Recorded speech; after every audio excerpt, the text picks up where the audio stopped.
सभी समाजवादी साथियों को होल जोहार, बहुजन साथियों को जय भीम। आप देख रहे हैं समाजवादी क्रांति।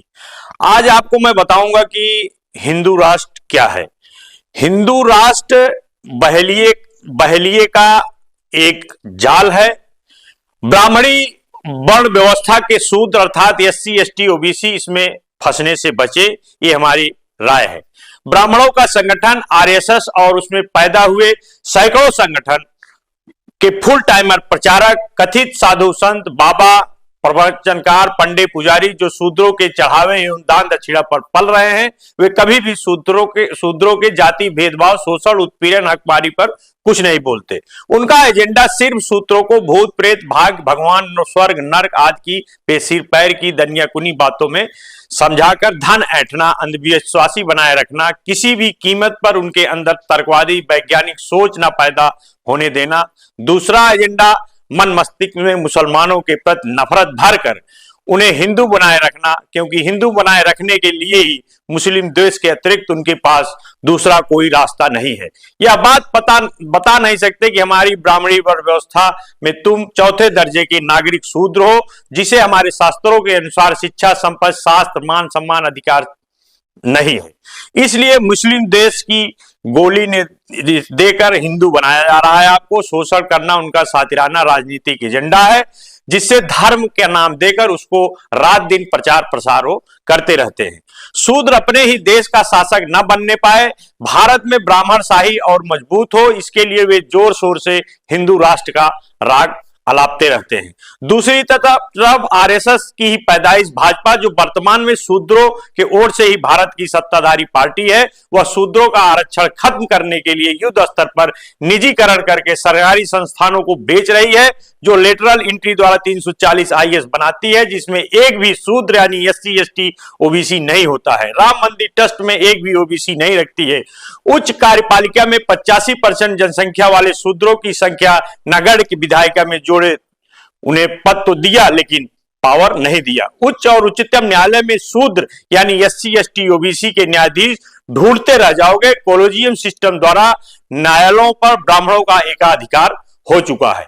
मीडिया पर ही इनका कब्जा है। कॉर्पोरेट जगत में शूद्र नाम मात्र के लिए ही वहां पूर्णतः ब्राह्मण बनिया वर्ग का कब्जा है।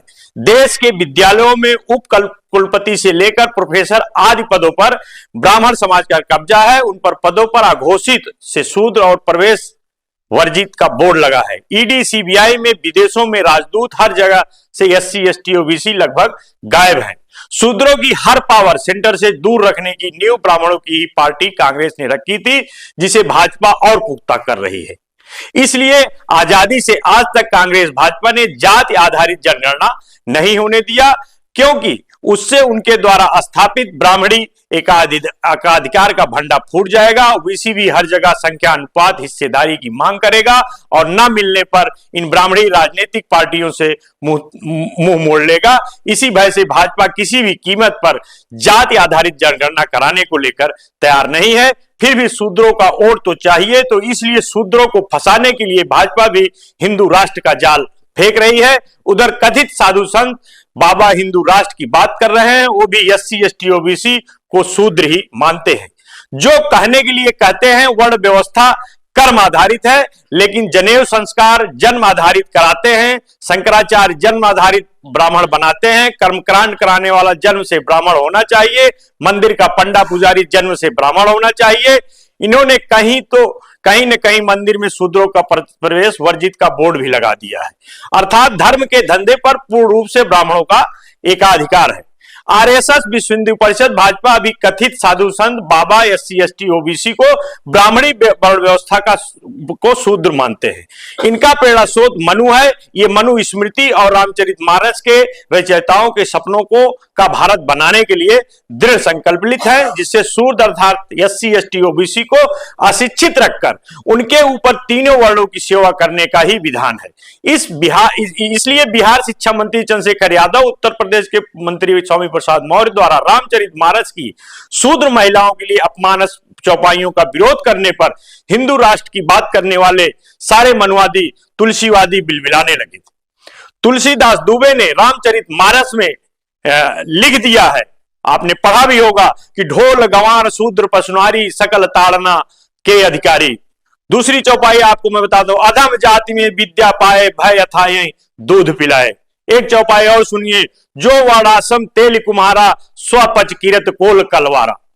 इस तरह की चौपाई, पूजहि विप्र सकल गुणहीना शूद्र न जाने गुण ज्ञान प्रवीणा। मतलब संघ के फुल टाइमर बाबाओं और भाजपा का हिंदू राष्ट्र का राग एससी एसटी ओबीसी को ब्राह्मणी ग्रंथों का शुद्ध बनाए रखने के लिए, ब्राह्मणशाही टिकाए रखने के लिए, शूद्रों को भारत का शासक न बनने देने के लिए फेंका गया एक जाल है, जिसमें फंसने से बचने की हमको आपको जरूरत है। हां, हिंदू राष्ट्र के जाल से बचकर कांग्रेस के सॉफ्ट हिंदुत्व के जाल में न फंस जाए, उससे भी सावधान रहने की जरूरत है।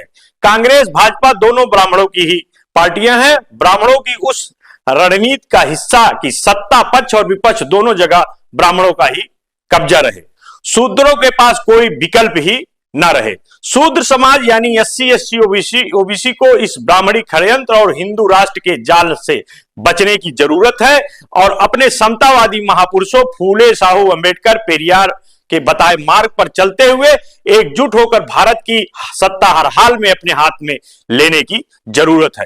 बाबा साहब की वह बात हमेशा याद रखें, जाओ अपने घरों की दीवारों पर लिख दो, हमें भारत का शासक वर्ग बनना है। बाबा साहब ने संविधान में सबको वोट का अधिकार दिया है। हम 85% हम भारत का शासक बन सकते हैं और बनना ही होगा। भारत को ब्राह्मणशाही से मुक्त कराने के लिए, भारत को सशक्त बनाने के लिए, भावी पीढ़ी के उज्जवल भविष्य के लिए, सबको न्याय और सम्मान दिलाने के लिए, महापुरुषों के सपनों का समृद्ध एवं प्रभुत्व भारत बनाने के लिए हिंदू राष्ट्र, सनातन राष्ट्र, मनवाद के सपनों का राष्ट्र, तुलसी के सपनों का राष्ट्र, गोलवलकर के सपनों का राष्ट्र, मोहन भागवत के सपनों का राष्ट्र हमको नहीं चाहिए। ब्राह्मणी वर्ण व्यवस्था के शूद्र अर्थात एससी एसटी ओबीसी को संकल्प लेना होगा कि हम मनवादियों के इस काम को कभी साकार नहीं होने देंगे। तो आज के लिए इतना ही। अगर हम चैनल पर पहली बार हैं तो चैनल को सब्सक्राइब जरूर करिएगा। अगर वीडियो अच्छा लगे तो ज्यादा से ज्यादा ओबीसी एससी एसटी समाज को शेयर करिएगा। जय भीम, जय भारत, जय संविधान।